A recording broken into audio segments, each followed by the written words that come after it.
So, hope I am visible and audible to all. Thank you, Dr. Vinita, Dr. Thiruvalan, Dr. Shivesh for confirming this. So, today we have with us Dr. Sumit, and Sumit sir requires no introduction. All of us have heard his wonderful lecture on pterygoid implants and wonderful tips and tricks he keeps giving in the premiums group also. So, thank you, Sumit sir, for joining us. And just for a recap, for those of you, any one of you who is like attending this inner circle session for the first time, just identify yourself with your name and location, please. Anyone attending for the first time, can you just identify yourself? Anyone who is attending for the first time? Okay, how many of you have attended? I would say at least. Recording in progress. How many of you have attended at least Dr. Vinita from Dule? Let us all welcome Dr. Vinita to this community.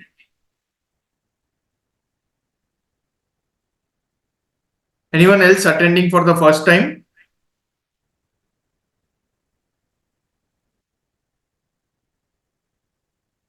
How many of you have attended the inner circle session, at least 3 or more sessions? Hello, Dr. Pratik from Pune. Hi. Dr. Kalpana has attended 5. Great. Dr. Kalpana, what has been the one of your favorite? Dr. Sumit, welcome. Welcome on board to the community. How many of you are members of the premium inner circle? Please let me know.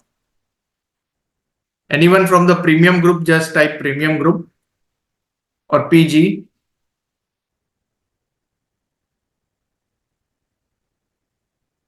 Great. Dr. Hanuman. So just wanted, okay, Dr. Kalpana, great. So Dr. Hanuman, if you don't mind, can I just unmute you and you can just, give a quick feedback about the premium group, how it is benefiting you. Dr. Hanuman. Hi everyone. Yeah, hello, Hi doctor. sir. Hi sir.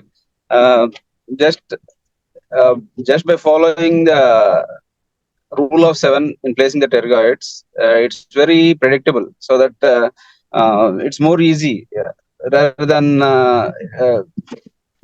placing in a doubt. We can place it more confidently, particularly in Great. pterygoids.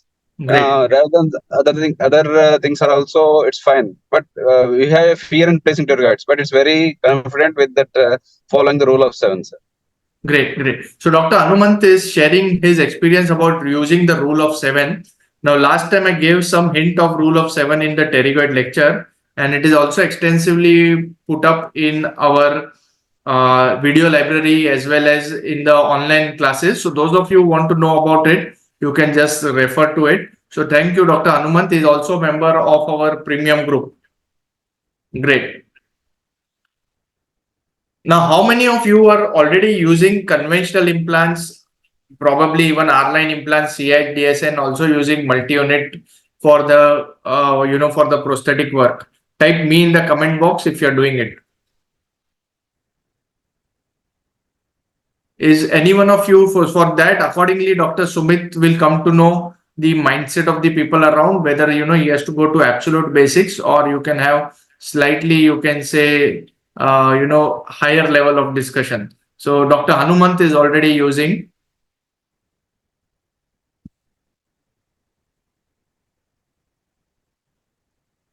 Great. So we have Dr. Hanumant who is already using the 2-piece implants as well as multi-unit. So is it good for me to assume that everyone else is a fresher in terms of using a multi-unit? Dr. Pratik is using all-on-4 with multi-unit. Great.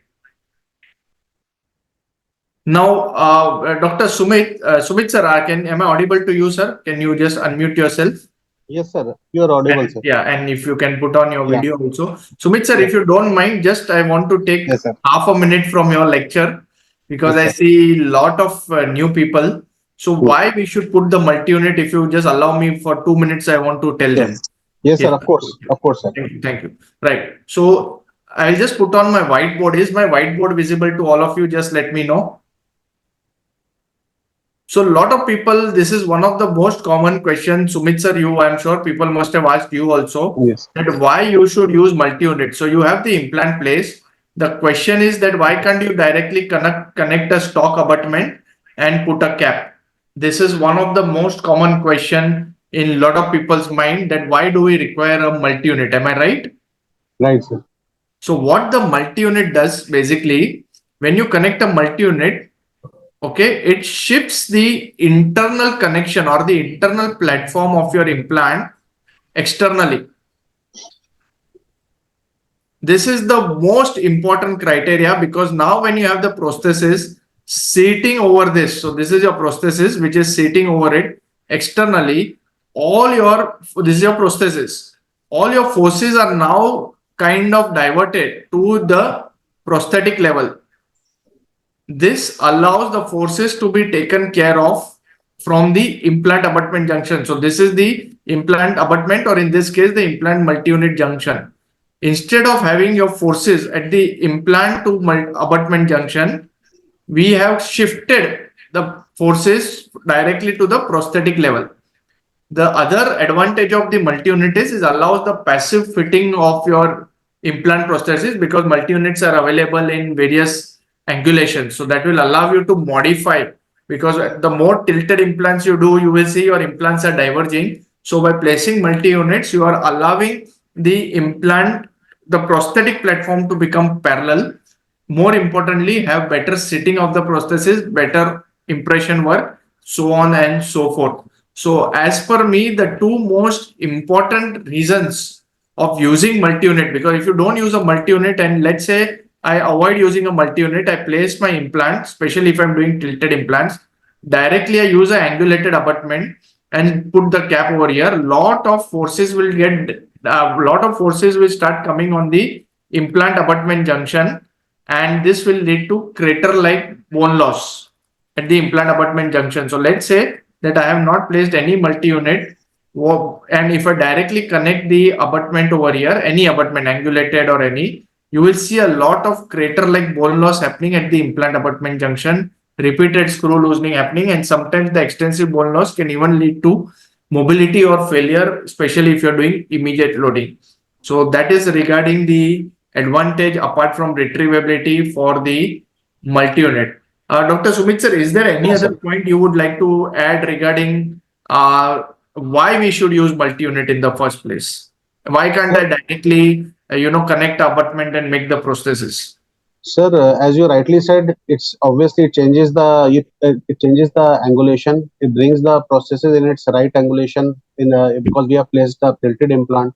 Secondly, it avoids the forces getting acted on the instead of acting on the implant abutment junction. It shifts the all those forces to a higher level, at the prosthetic level. And third, another thing is that, sir, by all this, we are giving a passive fit. So I would say these are the main reasons why we actually go for a multi-unit, and as well as we are not disturbing the crestal part of the bone again and again by placing gingival former and then impression coping and then the processes. So thereby we are not disturbing that area again and again by following the various prosthetic steps. Correct. That is excellent. So what Sumit sir is saying, that when we put, let's say this, put the implant, and we know around the implant, the circular fibers are getting developed. So if you put a cover screw, unscrew it, then you put a gingival former, unscrew it, then you put an impression post, and every time you're breaking the circular fibers. But by shifting the entire prosthetic workflow from the internal platform to the external platform, again and again, we are not destroying the periodontium or the healthy circular fibers around the implant, which is essential for preventing any kind of bone loss around the implants. Am I correct, sir? Yes, sir, absolutely, sir. Yes, great. So how many of you found this bulb-on movement, were not aware of this? Just let me know, and we will quickly hand over to Dr. Sumit sir for his presentation. Let me thank on behalf of everyone to Yes. Dr. Sumit. Thank you for joining Thank you, us, sir. and you please take over and start Yeah, with your sure. presentation, sir. Yeah. Now, regarding the queries, Sumit sir, you would like the queries to be taken during the time of presentation or afterwards? How would you prefer? Sir, I think I'll take up in the last because In the that will last. not break the flow. Great, great. So right now we are muting everyone, as the Sumit sir has recommended that he will be taking up all the queries. So Sumit sir, what we will do in the end, again we will open up, or I may just keep it muted, and I will take up the queries first from our premium group, and still if there are Perfect. other queries and time permits, then we'll take up from the other channels as well. Sure, sir. Sure, sir. Okay, sir. Sumit Okay. sir, please start, please sir. Thank you Yeah. so much for joining once again. I hand over to you. Yes, sir. Thank you, sir.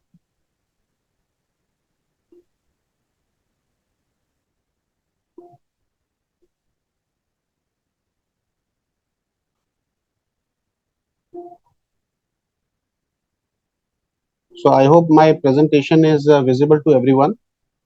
Yeah. Uh, is my presentation visible? Okay. Yes, sir. Yes, So, sir. yeah. So very good afternoon to one and all who have taken out time in attending this webinar.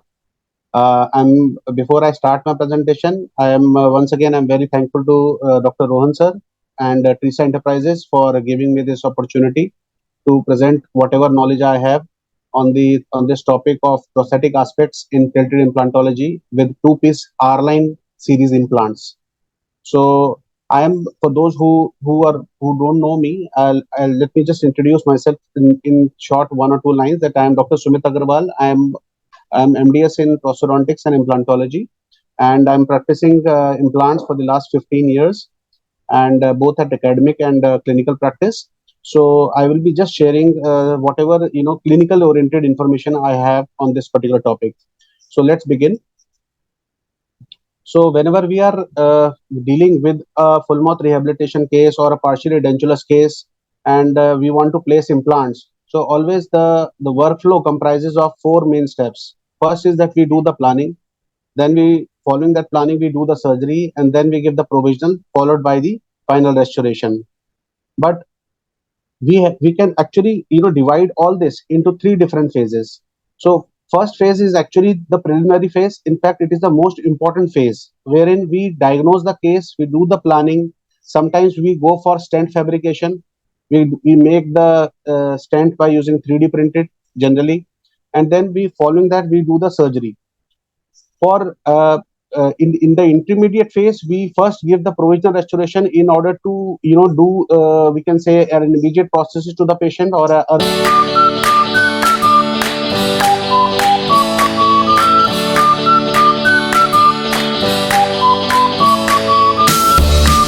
early prosthesis to the patient, which is generally made up in acrylic or metal supported with acrylic or metal composite bridge is given.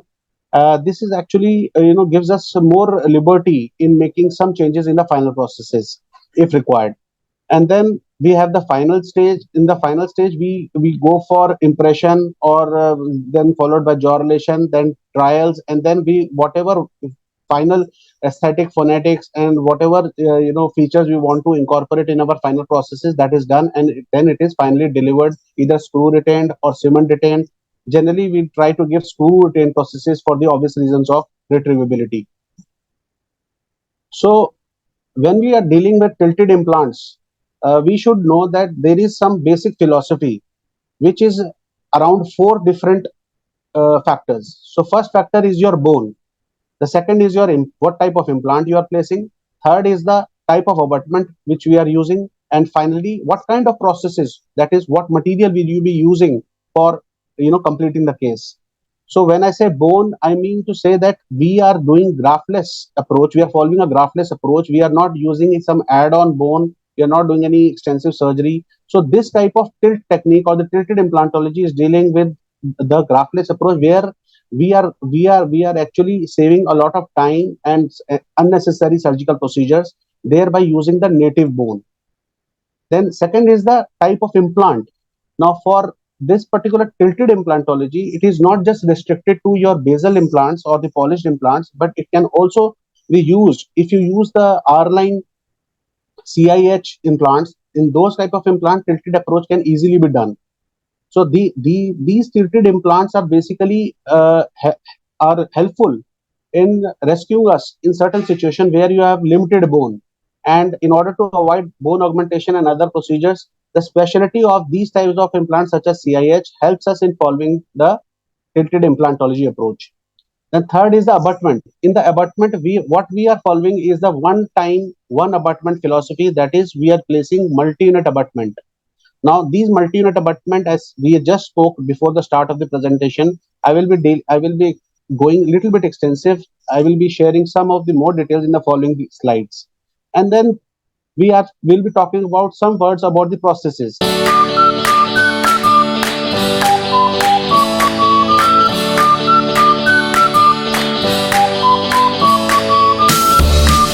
Now, this is processes because there are various types. When we are deciding the kind of processes for the patient for the particular case, we have to see the restorative space available and not just the cost. And we have to see other factors also in order to decide that which type of processes will be most suitable as per the given situation. So, in order to just summarize the few points, that we are following a graphless approach, we are using multi-unit abutments, we are giving processes according to the restorative space available and some other factors. And apart from that, we are using implants which are have special design, such as our CIH implant, which has a conical apex. So, which helps us in placing these implants in a easy fashion in by following a tilted approach. And normally, in order to avoid the sinus region in the maxilla, we are encroaching upon the pterygoid space at the back.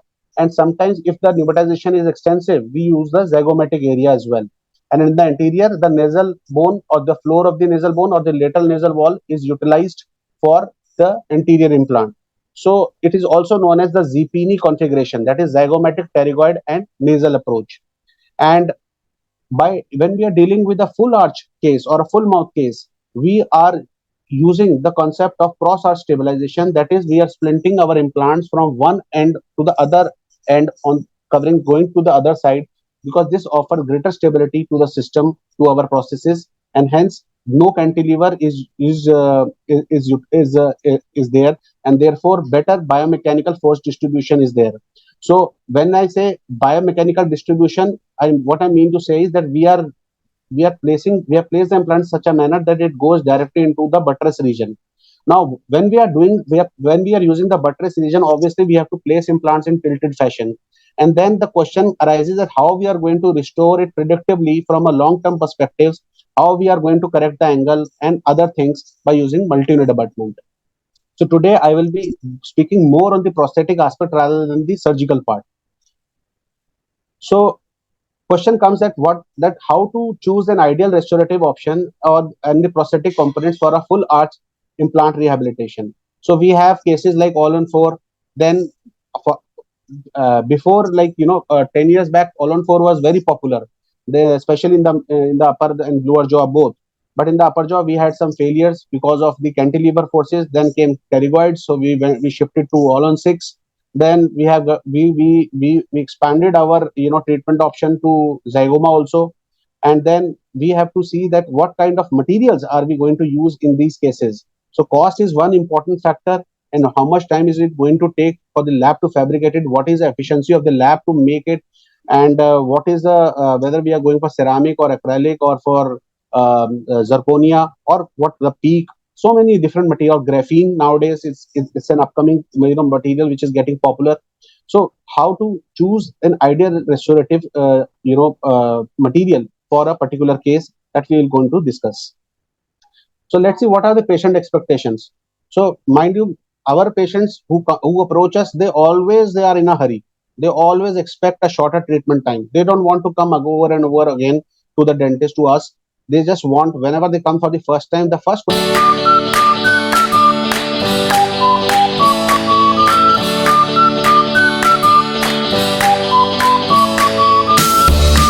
question they ask is कि doctor साहब कितना time में ये complete हो जाएगा. They want a faster treatment. And now gone are those days when we used to do delayed loading in every case, where we used to wait for 3-4 months. But that approach is over now. That sometime with time, so we have shifted to immediate implantology in majority of the cases. So second thing is, since the patients they have this expectation of asking the teeth now. So now is the philosophy that we generally follow using this tilted approach. That is, the patient comes with a mutilated dentition, the immediate extraction is done, the immediate implants are placed, and then impression is made, following it some interim processes is given. So now is the philosophy which has to be followed in order to serve our patient demand. But for that, we need to understand all the four factors, that is bone, implant. We need to understand the processes, and we should know about the abutments as well. And it should be cosmetically appearing. That is another demand. Now, in my experience of last 15 years, what I have found is the patients, they are more inclined toward the cosmetic part of the processes. So whatever processes we are giving to the patient, it should not be just functionally superior, but it should also be cosmetically, it should be appealing. That is at least the social six, as they say, from premolar to premolar, it should be a good smile. But and in order to give a functionally superior restoration, we have to avoid the posterior, we have to avoid the posterior cantilever. For that, we have to go for zygomatic or pterygoid implants, and thereby avoiding sinus lifts. Another demand of the patient is that they want relatively painless treatment. So therefore, they don't want too many complicated surgical procedures. They don't want us to place the the prosthetic components over and over again into the gingiva, onto the head of the implant, and then changing it, because every time this will require us to place some LA, or if you don't place LA, it will hurt them a bit. So this is something that patients always demand. And finally, guarantee, which is something in which of many patients, when they approach us, they even talk about guarantee. But we are, let's not go into that. What we can always tell our patients, that we are going to give you a biomechanically sustainable long-term solution, which will work for the for his rest of for the rest of his lifetime, provided he comes to us for follow-ups. So let's just now talk about what we actually mean by multi-unit abutments. Now, this is the buzzword, multi-unit abutments. As the word suggests, multi-unit is something which has got 2 units or more. That is, multi-unit means the normal abutment has got one prosthetic screw. But in the multi-unit, we have got two prosthetic screws. We have got two screws. One screw goes from the multi-unit into the implant, and the second screw goes from the prosthesis into the multi-unit. So that is multi-unit abutment, means that it's an abutment which is having two screw. That is, दो अलग अलग screw होते हैं, एक implant के direction में लगता है, एंड द दूसरा वाला जो है छोटा होता है, जो प्रोस्थेसिस से को अबटमेंट से टाइटन अप करता है. Now with the multi unit you get other components also. So many of the companies, you will, when you will ask them about multi-unit, they will say that one is their multi-unit abutment is available. Apart from that, some components are also available, such as the multi-unit analogs, multi-unit gingival former, multi-unit impression coping, open tray, and other things. So this actually comes in various degrees, and it comes in different what collar heights. So up to in earlier times, the multi units were only available till 30 degree. That is 0 degree, 17 degree, and 30 degree. But nowadays we have 45 degree, even 55 degree, and 60 degree is also available with some systems. So multi unit helps us in correcting the angle of the tilted implant into the right, into the desired prosthetic axis, thereby thereby allowing us to give up passive processes. So these are the biomechanical implant positions where we generally place implants. As you can see in the lower picture, here we have a zygomatic implant, a pterygoid, and a nasalis implant. They are all at different angles. So in order to give a prosthesis which is passive and fit, we have to use a multi-unit. Otherwise, it won't be possible, because all have different angulation. So multi-unit primarily helps us in correcting the axis of the implant in such a way that the prosthesis can become the prosthetic part on each abutment become parallel to one another, and therefore we are able to give a passive prosthesis. So this is one article which was published in Journal of Periodontology, and it was a systematic review and meta-analysis done on one abutment one time protocol. So this one time one abutment protocol is that generally when we are not using multi-unit, what we do, we generally place some implant, we put the impression coping, we put the gingival former, we make impression, then again we put the processes. So this way we are disturbing the implant, the crustal bone of the implant, or the circular fibers of the gingiva which around the implant. Again and again we are disturbing them, and therefore this invites more what I should say, inflammatory changes and crustal bone loss around it. So this article states that we should be completing our cases in such a manner that when we place one implant, in the when we place one abutment in the form of multi-unit, it allows us to not disturb that area over and over again. The implant abutment junction is not disturbed. Rather, there is a there is a prosthetic platform which is shifted higher up, and therefore we can restore it in such a way that our junction is not disturbed, and whatever work we have to do, that is impression making or tightening the final prosthetic screw, that can be done without disturbing the area around the implant abutment junction. So these are the few pictures which are showing us the different parts of the multi units, which I will be just explaining in the following slides. So this is one another article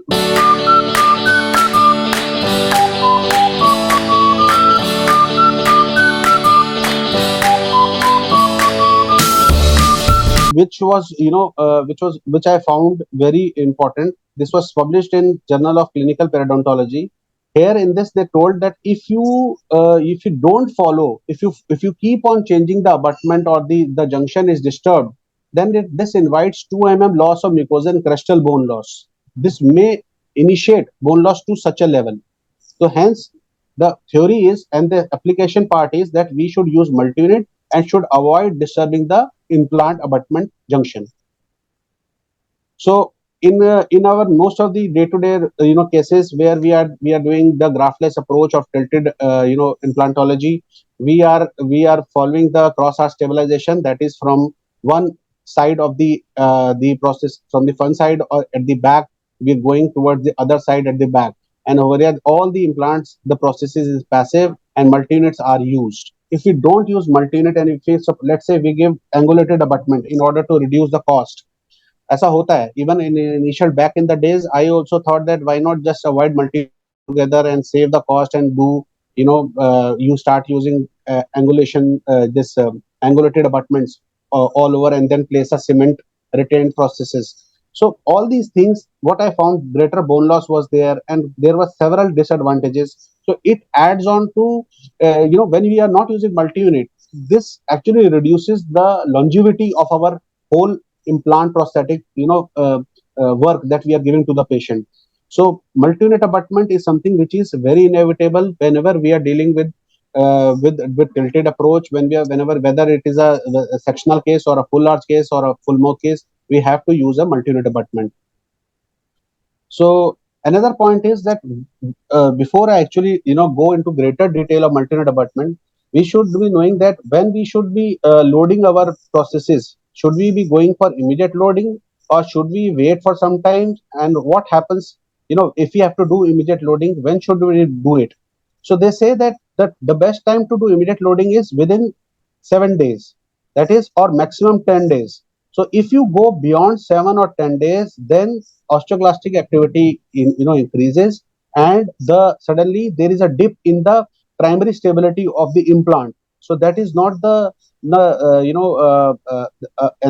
desirable period where we should be loading our implants. So we should load our implants as soon as possible, right from following implant surgery. It should be loaded either in 72 hours or within 5 to 7 days. That's what the concept of immediate loading is all about. So if we have bones in all the three zones as been shown over here in this radiograph, then we can simply place straight implants or slightly tilted implants in various areas in the anterior, in the premolar, and then the molar region. But such type of cases are not usually common.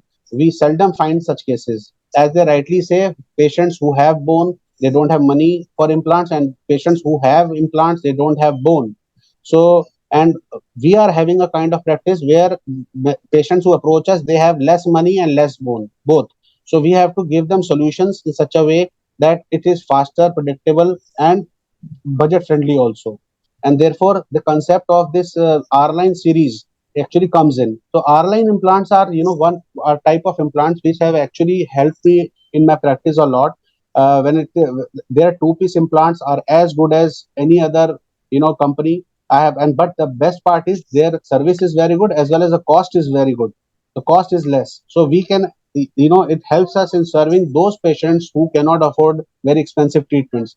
So this actually reduces the cost for the dentist to execute such treatments. So our line systems, we have got CIH implants and DSI implants, which come which along with that we have got very good prosthetic components in the form of multi-unit and other parts, which are helping us in performing these type of cases very easily, as good as any other company, and at the same time the cost is less, so it's a less burden on the patient, on the doctor and patient.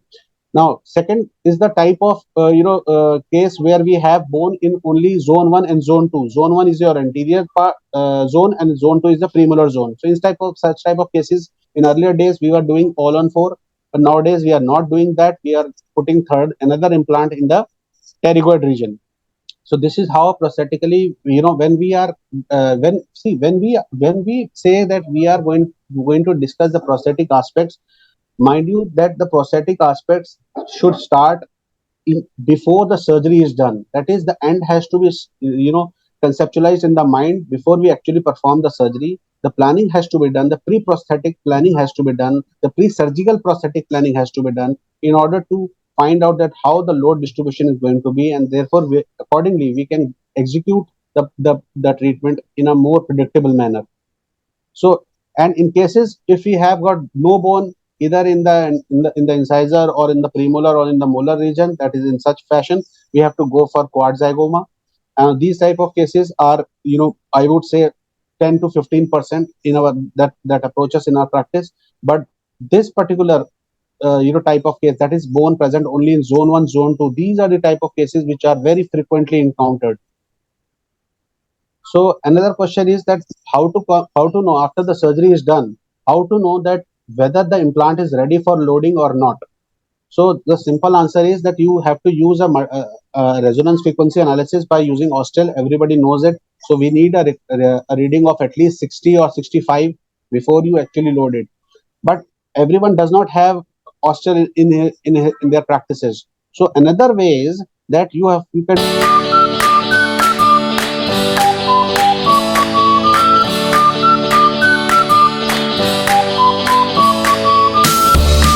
can do a reverse torque test. So reverse torque test means that you don't, when you have placed an implant, then you reverse your ratchet and then use an implant driver and try to at 40 NCM level, try to see if your ratchet breaks in between. If it is giving a break, that is the reverse torque test. Reverse torque test is giving us a value of more than 40. Then surely you can go ahead with the immediate loading. You can load the implant. And then what happens in case of full arch? So in case of full arch, where we have placed few implants in the interior, or let's say in the premolar, one or two implant in the interior, one implant in the premolar, and the last implant in the pterygoid behind the sinus. So when you actually measure the torque value of all the implants, if their composite torque value is above 120, then yes, we can go for immediate loading. So that is the concept that is given in most of the literature. So 120 is the magic number. That is, when we are doing full arch restoration, 120 NCM should be the cumulative or the total torque value of all the implants which have been placed. So when we are doing pterygoids, pterygoid itself offers around 50 to 70 NCM. So it entirely changes the game. So in most cases where we have got soft bone in the maxilla, if we are placed pterygoid implant, so the overall torque value increases, the composite torque value is above 120 and we can load it. Then comes that what is the how to decide that which material we have to use for the processes. So the answer to this is very simple, that since we are dealing with different degree of resorption of the bone in the cases, so we have to see that how much is the restorative space available. So when I say restorative space available, I mean that when we will be placing implant from the implant head till the occlusal plane, if it is around 10 to 12 mm, then we can either go for PFM or zirconia layered processes, that is your FP1. If it is the interarch distance, that is from the head of the implant till the occlusal plane, it is around 12 to 15 mm, then again we can go for PFM or PFZ. But here we will be giving an FP2 processes, where some amount of pink porcelain will come at the cervical level and interdental level. But yeah. Sumit sir, sorry sir. Just if possible, can you just increase your volume, please? There is some request from some doctors. Okay, sir. Let me just see, sir. Thank you, sir. Just see if you can increase your volume if possible. Yes, sir. Let me just see. Yeah. Am I audible? Better. Yeah. Thank Okay. you. Thank you, sir. So now we come to the third, that is if the interarch space, that is the space, vertical space from the head of the implant to the occlusal plane is around 15 to 18 mm, then we have to go for, not for with for metal ceramic, we have to go for hybrid denture, that is metal acrylic. Or if we have got more money, if the patient has got more money, we can give we can also give a peak layered by with composite resin. So these are the options that are that are generally given. So mind you, when you have got greater amount of vertical space, please don't go for metal ceramic or zirconia restorations. That will add on to the greater amount of stress, because that will add to the weight of the processes. So we need a lighter processes. So therefore, metal acrylic or the peak composite resin processes is advocated. So this is an FP3 processes where even the root portion is also done in the pink as a pink part. So there are basically two types of fixed restorations that we normally do. That is our cement retained and screw retained. The cement retained are non-retrievable and screw retained are retrievable. And screw retained are more preferred since they are retrievable. So serviceability of the processes can be done at a later date, or some kind of code lodgement or some kind of problem is there and one or two implant that can be dealt easily. So these are the options. So one option is that we can give a milled titanium framework with cementable crown. This is actually your Malo processes, wherein it's some one part is actually screw retained and the crowns are cemented on top of it. So this is actually a milled titanium framework. Okay, so this is a combination bridge. This is also known as a combination bridge. I'm just sharing with you what are the options. So, screw return processes, they have a framework which can be either casted or milled, because these are the options. See, I just trying to share little bit knowledge, that because you will be dealing with the lab, that when you will be sending your cases for the processes, they will be asking you all this. So you should have some little scientific knowledge about the what all information or what all you want from the lab.